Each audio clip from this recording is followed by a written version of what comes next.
You're listening to the Amazing Facts Daily Devotional. Today's topic, Corrie ten Boom, The Deepest Ocean, Part 2. Corrie and Betsy spent 4 months at Ravensbrück. In that time, they witnessed God's many miracles, including the nightly Bible readings they shared with hundreds of women. But Betsy's health was declining. She died on December 16, 1944, 2 weeks before Corrie's release. To the end, Betsy remained adamant about not only forgiving their enemies, but pointing them to Christ.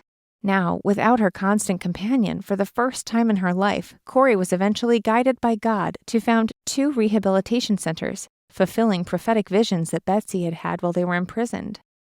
One of the centers she set up in her old family home for former members of Holland's Nazi Party. She even wrote a letter to Jan Vogel, finally forgiving him for what he had done. But Corrie still had much to learn. It was 1947, and Corrie had begun to speak publicly about her and Betsy's experiences in the concentration camps. Her mission was really Betsy's mission, to preach about the necessity of forgiveness after the war. After one of her talks in the heart of Germany, a man approached her. She recognized him immediately. He had been one of the guards at Ravensbrück. He spoke earnestly to her. He had become a Christian, and how beautiful it was that God had forgiven him of his sins, of all he had done in that camp. But he also wanted to be assured of her personal forgiveness. He held out his hand to her. Corrie stood like a block of ice. Waves of hatred washed over her. Memories of Betsy flooded in. Were everyone else's sins forgiven, including her own, but not this man's? Everything within her screamed, yes, but she had preached forgiveness. Could she practice it? She knew she could not. Only God could. In that moment, she made the decision to shake the man's hand, the last thing in the world she wanted to do.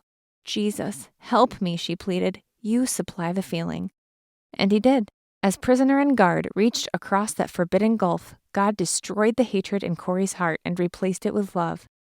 I forgive you, brother, she exclaimed to the man, with all my heart. And she meant it. God had changed her very feelings. Will you ask God to continually supply the forgiveness that you do not have? Our key Bible text today comes from Romans 5:5. And hope maketh not ashamed, because the love of God is shed abroad in our hearts by the Holy Ghost which is given unto us. Thank you for listening to the Amazing Facts Daily Devotional.